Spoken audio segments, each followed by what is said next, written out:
तो आमिर सुबहानी होंगे बिहार के मुख्य सचिव, बड़ी खबर आपको बता रहे हैं। और अब आपको जमालपुर की तस्वीर दिखाते हैं।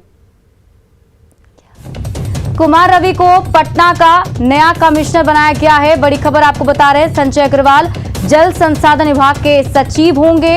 इसके अलावा समाज कल्याण के प्रधान सचिव होंगे संदीप पौंड्रिक, जिन्हें बनाया गया है। धर्मेंद्र सिंह को वित्त विभाग का सचिव बनाया गया है, बड़ी खबर आपको बता रहे हैं। देखिए, आमिर सुबहानी बिहार के मुख्य सचिव होंगे।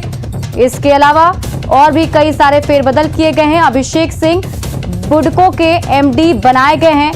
गोरखनाथ को स्वास्थ्य विभाग का सचिव बनाया गया है। राजीव रोशन को दरभंगा का डीएम बनाया गया है। इसके अलावा त्यागराजन एसएम गया के डीएम बनाए गए हैं। तो आमिर सुबहानी बिहार के नए मुख्य सचिव बनाए गए हैं। 1987 बैच के आईएएस हैं आमिर सुबहानी। और कुमार रवि को पटना का कमिश्नर बनाया गया है। तो बिहार में ये बड़ा प्रशासनिक फेरबदल, जिसके तहत संजय अग्रवाल जल संसाधन विभाग के सचिव होंगे।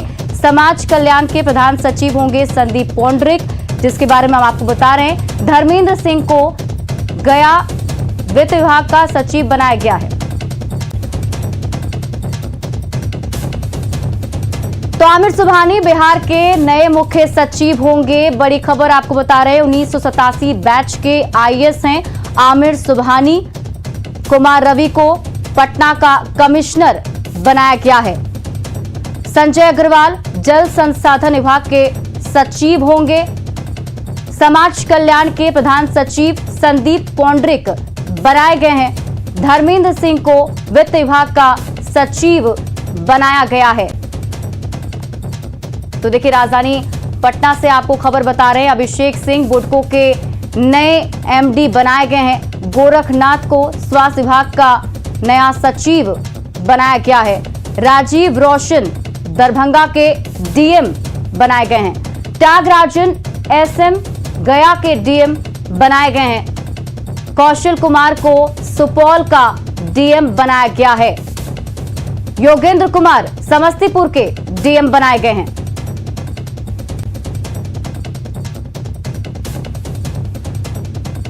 तो आमिर सुबहानी देखिए बिहार के नए मुख्य सचिव होंगे। और उनके बारे में अगर आपको बताएं तो 1987 बैच के आईएएस हैं आमिर सुबहानी।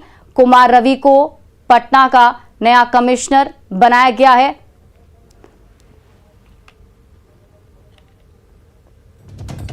और हमारे साथ इस खबर पर अधिक जानकारी के साथ हमारे सहयोगी संजय जुड़े हुए हैं। संजय, ये जो बड़ा फेरबदल प्रशासनिक हुआ है, उसके क्या मायने हैं, किस तरीके से इसको देखें?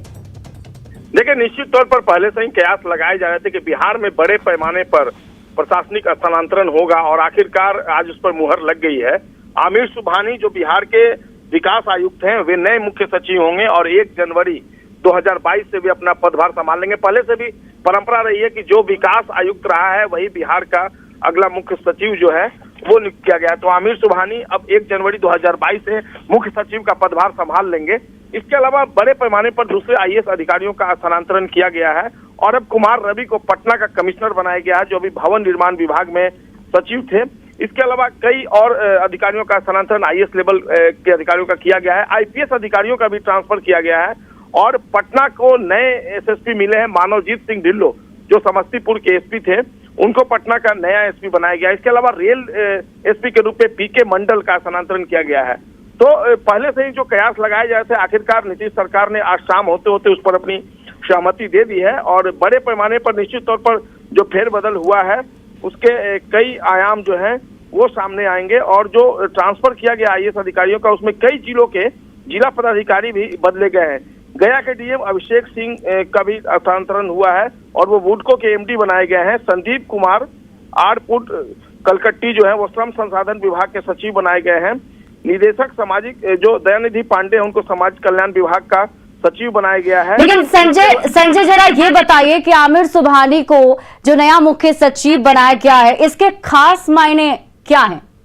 देखिए, आमिर सुबहानी कई ऐसे महत्वपूर्ण पदों पर रहे हैं जिससे उनकी छवि काफी अच्छी और बेहतर मानी जाती रही। और खासकर मुख्यमंत्री नीतीश कुमार के जो चहेते पदाधिकारी हैं, जिनके कामकाज से खुद नीतीश कुमार काफी प्रभावित रहे हैं, आमिर सुबहानी उन अधिकारियों में से एक हैं। और इसके पहले भी गृह विभाग में एक लंबा अनुभव उनका रहा है। गृह विभाग में जब वो सचिव थे और तमाम पदों पर काम करते हुए आगे बढ़े थे। इसके बाद संजय, आपके पास वापस आऊंगी मैं। एक बड़ी खबर आपको दर्शकों को बता दें, जिसमें देखिए 21 IPS अधिकारियों का ट्रांसफर हुआ है। बड़ी खबर आपको बता रहे हैं, SS ढिल्लो जो है वो SSP बनाए गए हैं। तो बड़ी खबर आपको बता रहे हैं, देखिए 21 IPS अधिकारियों का ट्रांसफर किया गया है। MS ढिल्लो पटना के SSP बनाए गए हैं। हमारे साथ इस खबर पर अधिक जानकारी के साथ हमारे ब्यूरो चीफ दिवाकर तिवारी जुड़े हुए हैं। दिवाकर, जरा ये बताइए कि जो बड़ा फेरबदल हुआ है, इस पूरे फेरबदल को हम किस तरीके से देखें? देखिए, नए साल में नीतीश कुमार ने जो बड़े पैमाने पे प्रशासनिक फेरबदल किए हैं, तो साफ संकेत है कि नीतीश कुमार चाहते हैं कि जो प्रशासनिक व्यवस्था है उसमें और तेजी आए और जो व्यवस्था है वो चुस्त दुरुस्त हो। अगर देखिए कि बड़े पैमाने पे IPS अधिकारियों के तबादले हुए हैं, तो उसको इस रूप में लेना चाहिए कि नीतीश कुमार लगातार संकेत देते रहे हैं कि कानून व्यवस्था की स्थिति सुदृढ़ हो और जो विकास के साथ ही साथ जो विकास के कार्य हैं उसको भी गति मिले। तो एक साफ संकेत है, स्पष्ट निर्देश है कि जो अधिकारी हैं, जिस तरीके से बताया संजय ने कि उन्होंने कहा कि जो कई ऐसे अधिकारी हैं जो नीतीश कुमार के चहेते हैं, उनकी अच्छी ट्यूनिंग है, उनकी विभाग पे मजबूत पकड़ है और वो लगातार जो है कहीं न कहीं अपने कार्यों से संतुष्ट करते रहे हैं मुख्यमंत्री को। तो मुख्यमंत्री ने भरोसा जगाया है। और एक और बात मैं कहना चाहूंगा कि कई ऐसे अधिकारी थे जिनके पास 2-3 विभाग की जिम्मेदारी थी, तो वैसे अधिकारियों को एक विभाग में डेडिकेट किया गया है ताकि वो उन पर वर्कलोड न हो और वो बेहतर तरीके से अपने कार्यों को अंजाम दे सके। तो बड़े पैमाने पे जो प्रशासनिक फेरबदल किए गए हैं उसके स्पष्ट संकेत हैं, निर्देश हैं अधिकारियों को कि आप जो व्यवस्था है उसको सुदृढ़ करें, चाहे वो कानून व्यवस्था हो या विकास के कार्यों में विभिन्न विभागों का योगदान हो, उसको दुरुस्त किया जाए। जी बिल्कुल दिवाकर, देखिए आमिर सुबहानी को नया मुख्य सचिव बनाया गया है। अगर उनके हिसाब से देखें तो इसमें आपको क्या खास लगता है, क्या वो खास बात है? देखिए, त्रिपुरारी शरण इससे पहले मुख्य सचिव थे, उनको 2 बार एक्सटेंशन मिला, लेकिन उनका जो कार्यकाल था वो संक्षिप्त था। अब उसके बाद जो आमिर सुबहानी बनाए गए हैं, आमिर सुबहानी के बारे में ये कहा जाता है कि वो नीतीश कुमार के भरोसेमंद हैं और पूरी कमान जो है मुख्य सचिव के हाथों होती है। तो ऐसे में जो मुख्य सचिव के तौर पे आमिर सुबहानी होंगे, नीतीश कुमार के भरोसेमंद हैं। अब देखना होगा कि जो प्रशासनिक व्यवस्था है उसको किस तरीके से चुस्त दुरुस्त करेंगे, क्योंकि उनके पास लंबा समय होगा, 2 से 2.5 साल का वक्त होगा। तो 1987 बैच के वो अधिकारी हैं, IAS ऑफिसर हैं और तमाम विभागों में वो लंबे समय तक रहे हैं। गृह विभाग की जिम्मेदारी उनके पास रही है और नीतीश कुमार के साथ उनकी एक तरीके से कहें कि नीतीश कुमार के भरोसेमंद अधिकारी हैं। तो नीतीश कुमार ने उनको पूरे राज्य की कमान, जो प्रशासनिक कमान है, वो उनके हाथों में गई है। अब देखना होगा कि नए वर्ष में जो नीतीश कुमार का भरोसा है उस पर ये अधिकारी कितने खरे उतरते हैं। तो जाहिर सी बात है कि आमिर सुबहानी को की पोस्ट दिया गया है। अगर कहें तो पूरे बिहार की कमान दी गई है। जो प्रशासनिक व्यवस्था होती है उसके मुखिया होंगे और उनके कंधों पर होगी कि राज्य के जो विकास की योजनाएं हैं उसको किस तरीके से गति दी जाए और जो प्रशासनिक व्यवस्था है उसको किस तरीके से सुदृढ़ किया जाए, क्योंकि विपक्ष लगातार निशाने पे लेता रहा है, ब्यूरोक्रेसी को निशाने पे लेता रहा है और तमाम तरीके के जो सवाल रहे हैं उस पर सवाल खड़े होते रहे हैं। तो एक तरीके से ये स्पष्ट निर्देश है और एक तरीके से संकेत भी है। नीतीश कुमार दिवाकर जी, जरा ये बताइए कि जैसा कि आप बता रहे हैं कि जितने भी अधिकारियों को जिम्मेदारी दी गई है वो सभी नीतीश कुमार के काफी करीबी माने जाते हैं, तो क्या ऐसे में हम ये माने कि अब जो ये नया फेरबदल हुआ है, नए लोगों को जो जिम्मेदारी दी गई है, तो नीतीश कुमार एक नई एनर्जी के साथ आगे बढ़ने की कोशिश कर रहे हैं?